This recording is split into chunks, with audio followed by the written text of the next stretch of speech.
need to fix the lighting. Yes, now yes! You stole my heart of gold after my silver soul. Look who just got 41 days of streak in Duolingo in Danish. But anyway, let's get started with the video. What is going on, guys? Welcome back to Frimley. Believe it or not, this last week has been snowing in Sweden. Like for one day in May, snowing. I mean, it did not stay the snow and everything, but I was like, when I saw the snow, I was like, what the fuck? This did not happen last year, for example, and you know, you get quite worried when this stuff happens.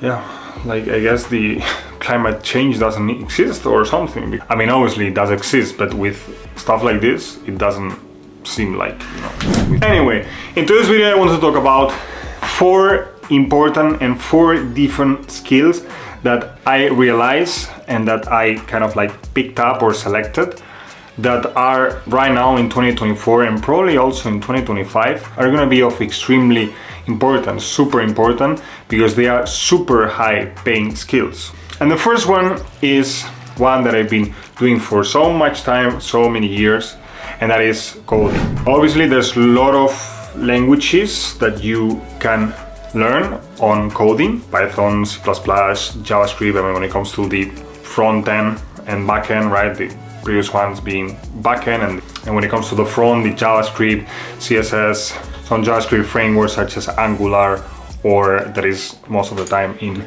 TypeScript, and then the other one, and then React, which is based on JavaScript. So I mean, it's a skill that it's super important, and I encourage everyone to learn at some point, because with that skill, after you can get a high paying job, or at the same time you can also become a freelancer. And for example, in places like Fiverr, like this one that I'm gonna link here, that you can see here, this page allows you to do different, like, to do jobs and do like project-based work for them, and then they pay you according to how much you've been doing coding, either it's per hour or by project. And it's super interesting because in this case, it's like kind of like you're a freelancer, but you're kind of like working as if you were, okay, you're not a company, you can become a company, but in that situation, you're more like B2B.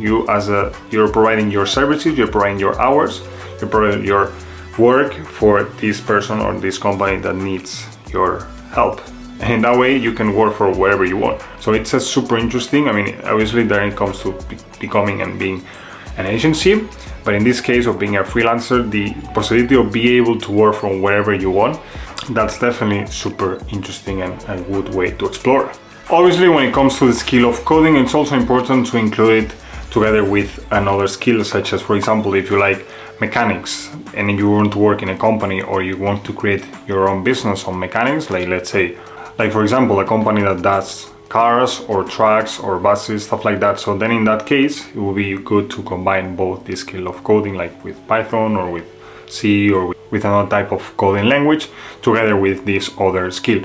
Or like you like to work with video games, then the skill of C++ plus Python together with knowledge on video games, or like specific type of video games, or how video games are deployed or done from beginning to end, how they are delivered to the customer. In that situation, it will be much better that you do know both.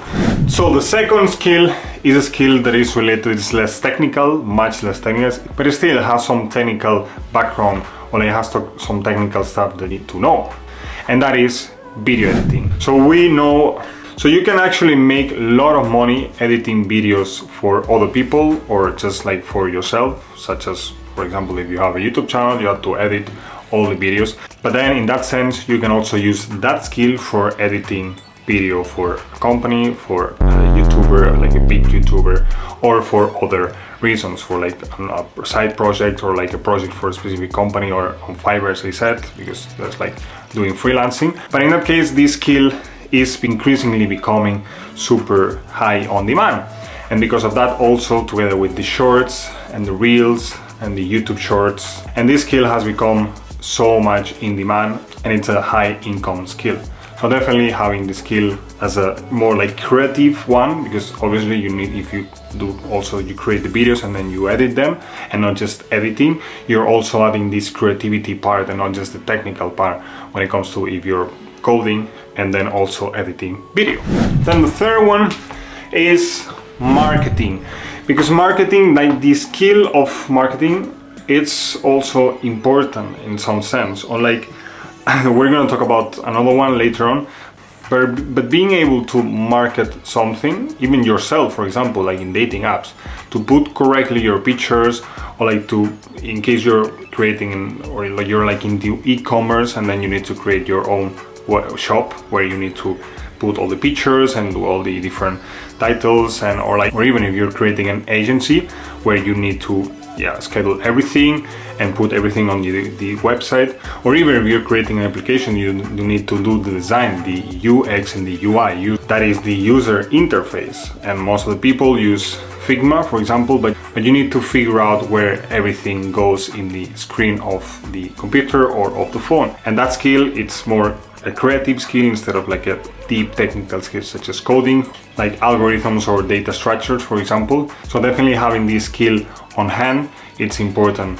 It's going to help a lot in your areas of your business, or in your daily freelancing, or if you're creating a web page, just as simple as that. And then the fourth one is the skill of sales, because having the skill of sales and being able to sell stuff to people that maybe they are not interested, or maybe they are interested in your product or in wherever you are selling, either if it's a service or a product or a digital product.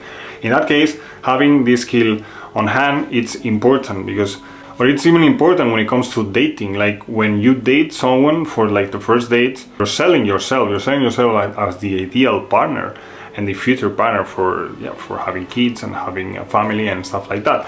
So in that situation, it's really, this skill is really important and can be applied for so many things. And here is something interesting, because sales can be, in my opinion, you can have two approaches into that. So because you can basically be selling something to someone that is not interested. So in that case, even if you insist, you're influencing them in a negative way. While if the person is the one that puts the first effort, like saying, okay, that thing that you're selling, either if it's a product or a service, I would like to have it. I think it's going to be good for me. It's going to create value for me. Like you as the seller create value in something that you're selling, either if it's a service or a product, and then the other person is interested, and in that case, you're, by selling that thing or that service to that person, then that process, you're actually influencing them in a positive way, because they are actually interested in acquiring the product. So in that case, it's really important to have good vibe with the person, with the customer, and also to bring which are the good parts from that thing that, or that service that you're selling and then you're providing. Because in that case, you're going to be influencing that person in a positive way, because he or she is actually interested in buying that, but he or she wants to make sure that that's the best fit for that person. So in this situation, the best is to explain that person if they, or like see if that person actually needs or solves the issue that are having. Let's say, for example, I'm going to put an example. Imagine there's someone interested in, has a problem with the hair, you know, and like a guy, for example, and or like a woman, yeah, he has a problem, like she grow or he grows a lot of pubic hair, and they need a razor, right? But obviously there's a lot of razors in the market, and you are, as a company or as a shop, you're selling different types of razors. But maybe that person needs a razor that is like super slim, you know, and the one that you provide is like the how to say, the blade, you know, is like quite thick, and in that case it will not cut the hair from really the floor, like the skin. So in that situation, it's much better, in my opinion, to tell to the person, okay, I don't have this product, but that shop over there, you can find that product for, I don't know which price they have, but they have the product, you know, and I do have something similar, and it's more expensive, but it's not going to help you out, you know. And then in that situation, you can influence them in a way such as you can tell them, yeah, but maybe you also need another type of razor, for example, for the hair. Then in that case, yes, I do have this one, which that shop over there, or like that company over there, or wherever the other person, like IKEA or wherever, they do not have that one. Mine is per. You're actually influencing them in a positive way, because you're giving the person, even if it's not your product, you're being honest with the buyer, and you're bringing to the buyer the best for them. And that's definitely one of the things that I definitely think is better to do like that. Like, do not lie. Like, if that person is not interested in your product, don't worry. Another person, or like 100 other people, will be interested in buying your product, because they will find enough value in that thing that you are selling, or either if it's a service or a product, either if it's 100, 500 or 1000 units or services that you are providing. So thanks so much for watching. I hope you enjoyed the video. I hope also that it's not snowing anymore in Sweden, because we are in May and it's still, I mean, last week it was like 20, 25 degrees. No, not that much. I think it was like, yeah, no more than 20. Yeah, but still, like, you know, it's May, so I don't want more snow in this city. Let's wait until October that it's gonna snow again. I hope so. If not, I'm gonna leave the country, right? No. But yeah, as I said, thanks so much for watching. Remember to subscribe here to Framely Talking, or Framely, and then here for my last upload on the channel. And remember to stay always friendly.